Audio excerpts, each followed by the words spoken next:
I'm coming up to 7:20. Hundreds more roadside speed cameras are likely to be switched off in April. It's all part of a cost-cutting drive in the West Midlands. A group of 7 local authorities say they can't continue to afford running the cameras. They're not the first councils to reach that conclusion. According to one estimate, as many as half of the speed cameras in Britain are now out of action. Phil Lavelle is in Aston in Birmingham for us this morning to tell us more. Morning, Phil. I want to give you 7:20, and that camera has been flashing already. Now, drivers who've sped through there, who've broken the law, will be waiting over the next few weeks to see if a fixed penalty notice arrives in the post. Having said that, if they were to do the same thing in a few months' time, that letter would never come. And that is because, like them or hate them, and speed cameras do evoke strong reactions on both sides, come the start of April, hundreds of those things in this part of the world are to be decommissioned. For millions of drivers, it'll be welcome news this morning. In just a matter of months, hundreds of these things will flash no more, at least not for the foreseeable future. All of these cameras across the West Midlands will be turned off from the 1st of April, and this is no April Fool. What this is a simple matter of the money not being there, because those cameras cost money to maintain. The film needs changing. In some cases, especially with the old Gatzos, they're coming to the end of their natural lives and they need replacing. Now, normally the cash would come from local authorities, except don't forget we are in an age of austerity, and at the moment the cash just simply isn't there. They've, in a difficult position, they've had to make a decision to withdraw funding. We are looking to find a solution for the future. West Midlands Police see safety cameras as a vital part of road safety across the region, and we're looking to explore every opportunity to try and keep cameras working next year.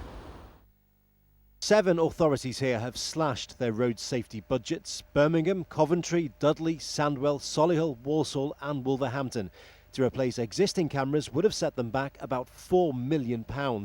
Elsewhere, some cameras in Staffordshire, Nottingham, Norfolk and Wiltshire will be decommissioned too. No, I don't care. No, as long as it ain't affecting me, because I don't speed anyway. I take my time, speed limit. But the camera them ain't working, and sometimes speed camera cause accident. I don't think it's a good idea, to be quite honest.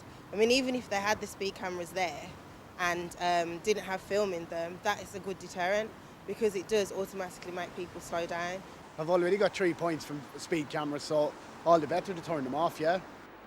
Last week it was claimed that half of the speed cameras in this country don't even work, according to which only 1 in 10 in some areas actually take snaps of offenders. But road safety campaigners argue that their mere presence helps cut down on accidents. The question is, do they actually change drivers' overall behaviour? All of Oxfordshire's cameras were turned off last year, but now it's claimed they may be flashing again within a few months. As councils across the country seek to save money, but still save lives, they'll be paying close attention to what happens in the West Midlands. Well, just to put it into perspective for you, the official statistic is that 9 people every week are killed on Britain's roads. We've got Joe Peacock from Friends of the Earth. And Joe, how do you think this is going to play out then? What kind of impact do you think it will have when these cameras are turned off? Well, in other areas of the country where this has happened, then average speeds have increased. This has made the roads more dangerous, and that kind of thing is going to encourage fewer people to cycle, to walk, to use the roads for other things than driving. We don't want to encourage reckless behaviour on the roads. We want to keep them as safe as possible.